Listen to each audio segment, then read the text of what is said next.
今日你會明白3樣嘢。第一，點解關係越穩定，你反而越焦慮？第二，點解你越愛一個人就越容易盯住啲細節呢？第三，點解你喺男女關係裏邊時常重複同一個劇本呢？嗱，你哋終於兩個人冇再嘈啦。佢冇冷暴力，冇突然間消失，冇話忙到搵唔到人，甚至每晚都會同你講一句早啲瞓啦，我哋聽日再傾。正常嚟講，你應該安心嘅，但係你望住嗰幾隻字，個心反而沉咗一下，好似本嚟架船已經靠岸，但你個人仲企喺海中心。你開始喺度諗，係咪我太冷淡呢？係咪佢冇以前咁中意我？係咪我哋已經冇 feel 啊？係咪一段感情如果冇痛冇鬧冇拉扯唔嗌嗌交就代表唔夠愛呢？然後你就開始揾證據啦。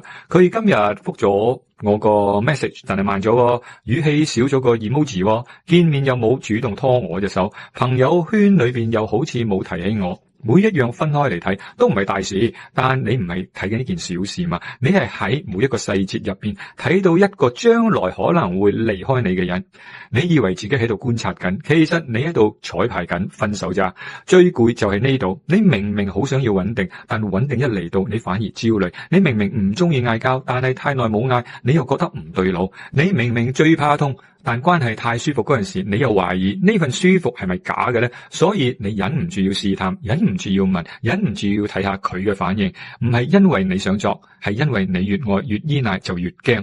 你驚自己交咗個心出嚟，有一日對方突然間唔珍惜，你驚好唔容易先信任一次，最後又俾現實打翻落地，你又驚以前嗰種痛又再嚟多一次。於是你開始變得好嚴格，你盯住佢有冇秒回，你盯住佢有冇記得你講過嘅嘢，你盯住佢有冇將你放喺第一位。你清醒嗰陣，你都知道啦，呢件事可能冇咁嚴重嘅，但係焦慮一上嚟，你已經唔係處理緊問題，你係處理緊你嘅恐懼。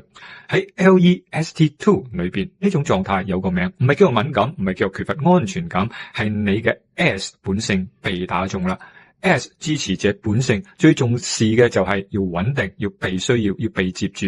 所以對方一退後少少，你入邊就好似斷咗電。同時你可能仲有一個好強嘅 T 本性， T 思考者本性，要完美，要細節，要一切都講得通嘅。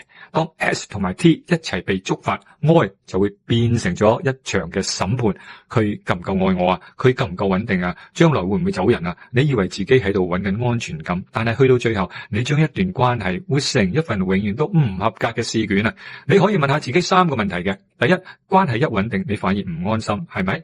你唔係享受安定，你係懷疑安定背後藏住嘅變數。第二，你越愛一個人，越容易盯住啲細節，唔係因為你想挑剔，而係你怕細節裏邊藏住對方準備走人嘅信號啊！第三，你最痛嗰陣時，嘴上邊雖然話唔緊要，但係心裏邊其實係等緊一句我唔會走，我仍然咁喜歡你。如果你3樣都中嘅話，你就要小心啦。你未必係唔適合拍拖㗎，你未必係遇唔啱人，你可能係將愛放到好似人生唯一嘅救命繩，所以一旦對方冇你想象中咁完美，你就崩潰啦。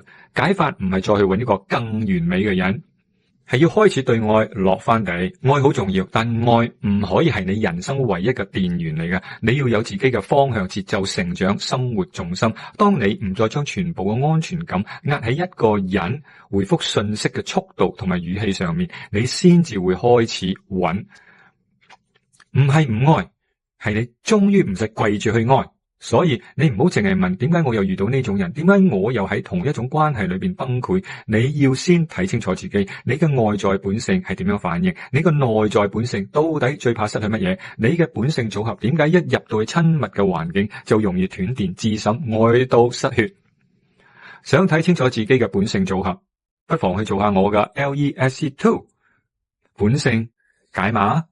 唔係為咗貼個標籤咁簡單，係為咗知道你點解總係用同一個劇本輸多一次嘅關係。當你知道自己嘅外在本性、內在本性係邊類，你先至有機會去做一個好嘅取捨，慢慢改變自己嘅命運軌跡。我哋下次再傾。